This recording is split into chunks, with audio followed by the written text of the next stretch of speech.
It's October. You know what that means? That's right, Halloween at the end of the month.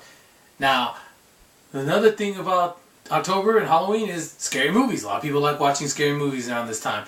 And so I decided to talk about one of my favorite scary movie series, and that is Scream. Yes, with the, I guess, not so recent now passing Wes Craven, I want to talk about these movies. So this is going to be a two-part retrospective on the Scream movies. This part I'm going to talk about 1 and 2. And in part 2, I'll be talking about movies 3 and 4. Ready? Alright, here we go. Now, the first Scream comes out in 1996, almost 20 years ago. Well, we're all getting old. And it's really interesting. I remember I was watching interviews with Drew Barrymore before the movie came out, and it made it seem like she was the main star in this movie. And then just to see her get, well, let's get right into it. There will be spoilers, so if you haven't seen the movies, go watch them and then come back. Are you back? Good. Here we go.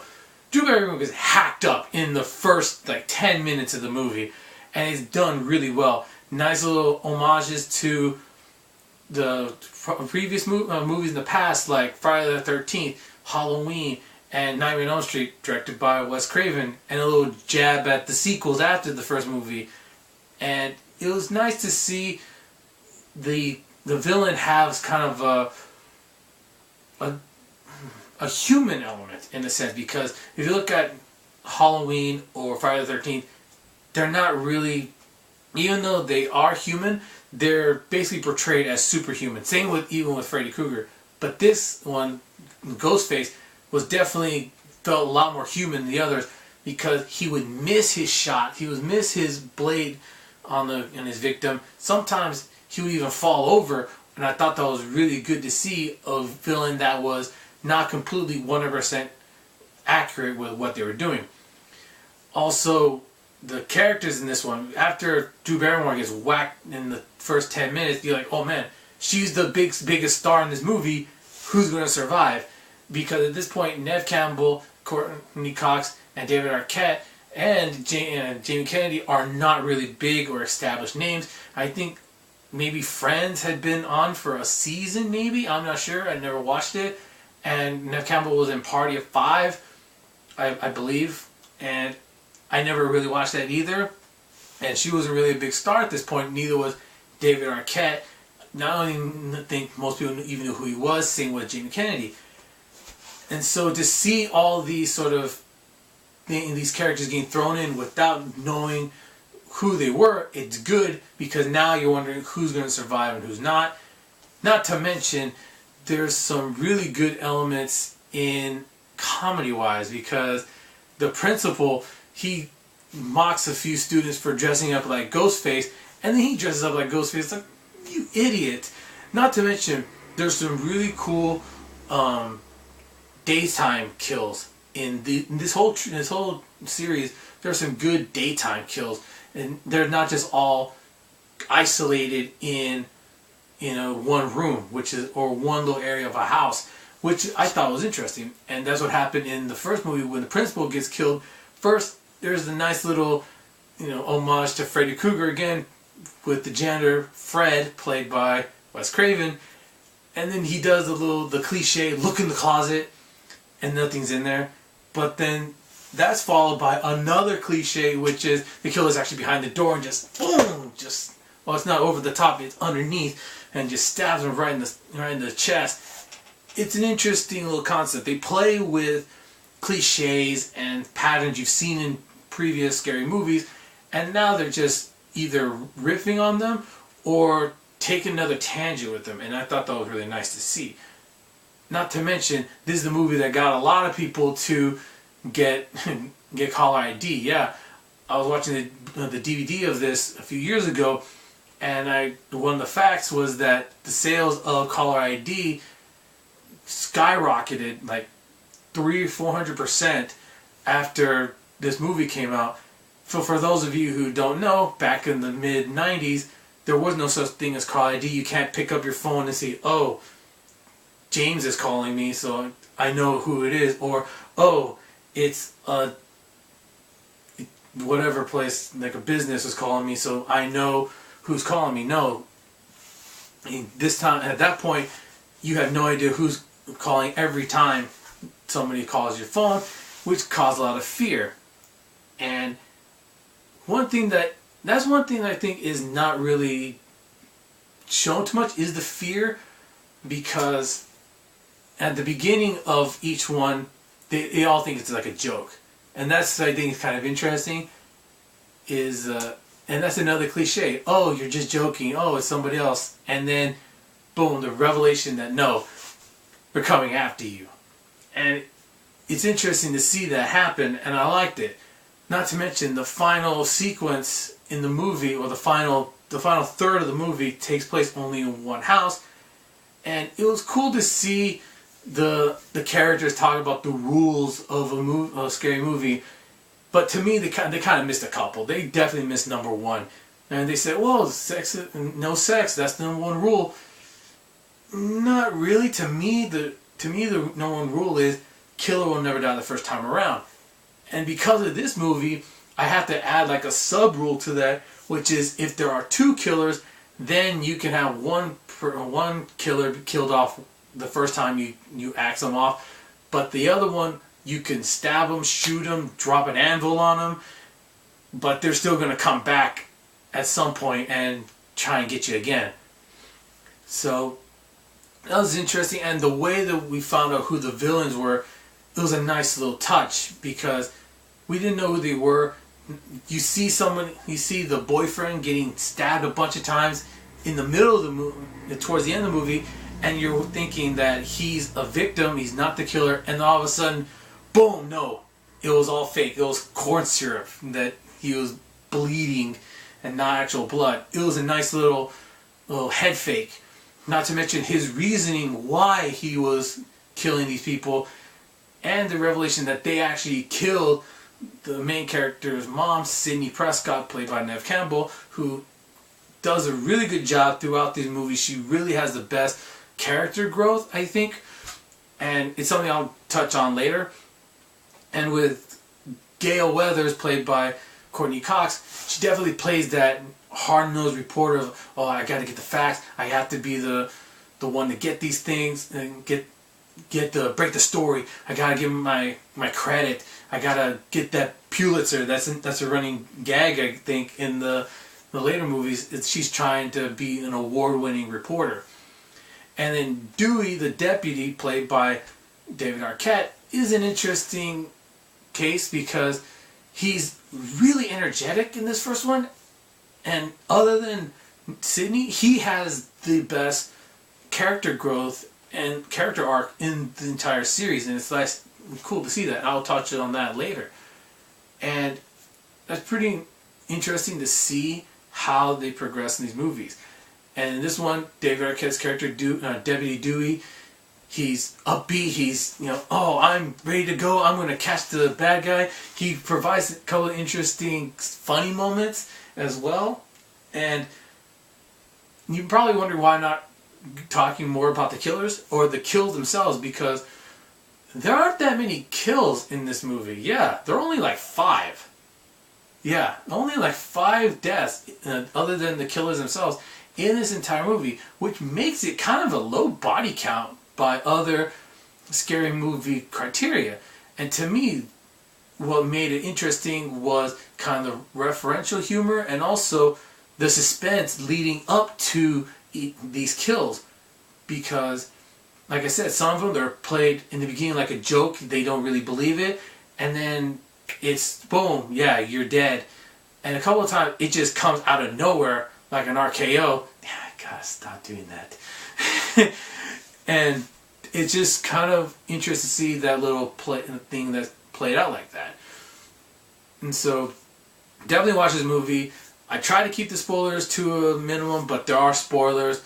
I had to do spoilers for this movie. Now, a year after this movie came out was the second one, Scream 2. And this time, the characters are back. You have Dewey, Gail, Sidney, and Randy, who had a very small role in the first movie, but his role is kind of expanded a little bit in the second one, trying to give the rules of a sequel. And his trying to dissection of who is the killer in these two movies, he actually gets it right. It's interesting. He gets it right who the killer is in the first two movies. Or should I say he gets it half right, because he says one person is the killer, but he doesn't realize that that person has a partner.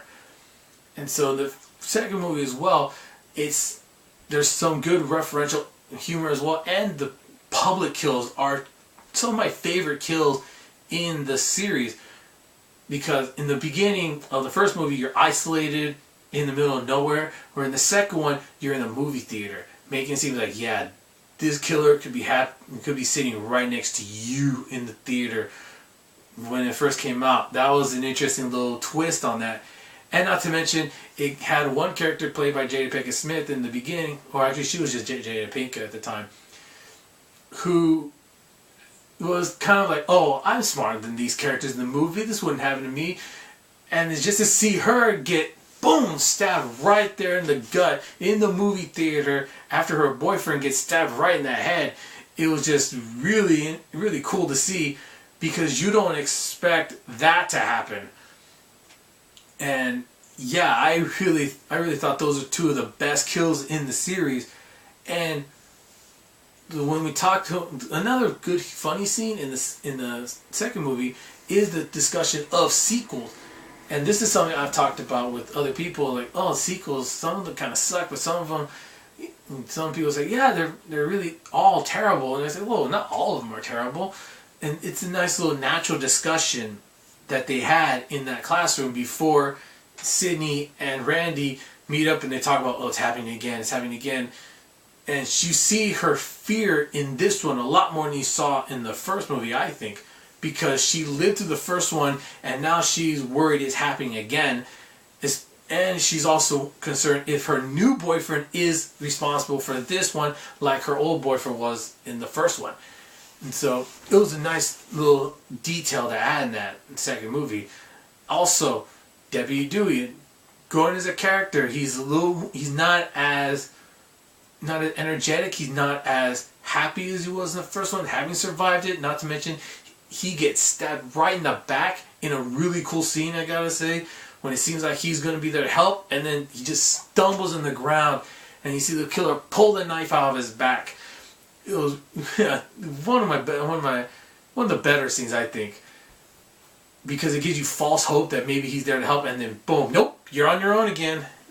And to see him now, he has a limp in the second one and in the third one, and it was really explained well when Randy and Dewey are talking, and he goes, why are you limping? You guys stabbed in the back. And Dewey just angry tells him, cut a nerve. Yeah, this is not the same Dewey we saw in the first movie. And his anger towards Gail Weathers in the second movie is really interesting and justified, because when he starts quoting back the book that she wrote about the first series of murders. And so I thought that was really cool to see their little chemistry. In a way, it was kind of forced in the end that they would get together. They're kind of getting together, but that's kind of forgiven, because right after that, the killer comes after him. And one of the only scenes I'm really disappointed in is the scene where Dewey gets stabbed again. He's just, not because he gets stabbed, or because he gets stabbed repeatedly, and boom, again and again and again, and he does the whole death slide. You know the death slide, when somebody's against the glass and like that. That didn't disappoint me. What disappointed me was he survived that. I was like, oh, come on. I know the body count has to be bigger, and it is, and some people from the first movie should die in the second one. I mean, you had Randy get killed in the open again. Another open kill, which was really cool to see, because he played a small part in the first one, but he was getting a bigger part in the second one, and all of a sudden, boom, it gets cut. And pretty out of nowhere, too, which is really nice to see. Because, like I said, out in the open, you expect him to get killed in some secluded area, but no, it's outdoors. And so it was really, really cool to see. These first two movies are movies that people really like, and I do too. And to see that the story, the character arc with these these 4 characters, and now 3, is pretty interesting to see. Also, in the climax of the movie, when Sid is running away from the killer, having tried to get police custody, get police protection, as they say, get police protection, and then having the killer come after and killing her guard, basically, she's back into the theater where she's studying, where she was studying theater in college, and where she was going to have a show, and sees her boyfriend tied up, like the Jesus pose, and now the killer comes at her and tries to tell her, hey, it's your boyfriend helping me with all this. And the whole thing of her not knowing whether or not the boyfriend is a part of it, is he there? Is it really him? Is this someone she can trust? And just when she's not doubting him, bang! Not this. He pulls a gangster style too. Bam! Right in the chest. That's another one, like boom! Oh, that was sudden, but it was good. And that's one thing I like, the suddenness.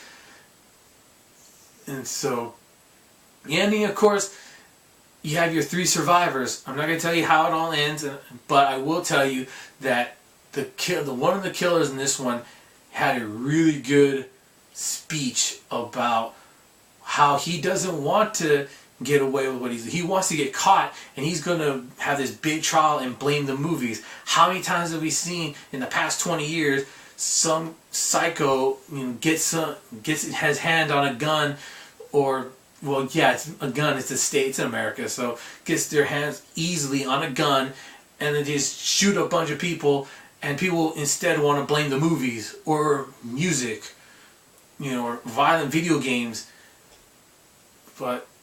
And so just to have that played out in the movie was a nice little touch. It's like, yeah, I see what you're doing, and it actually holds up now more than it did back then, I think.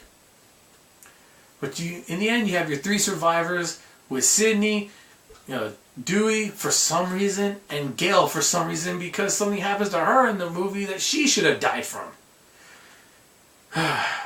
But we're not through with this series yet. We have 2 more movies left to cover, which I will do in the next part. Until then, what's your favorite scary movie?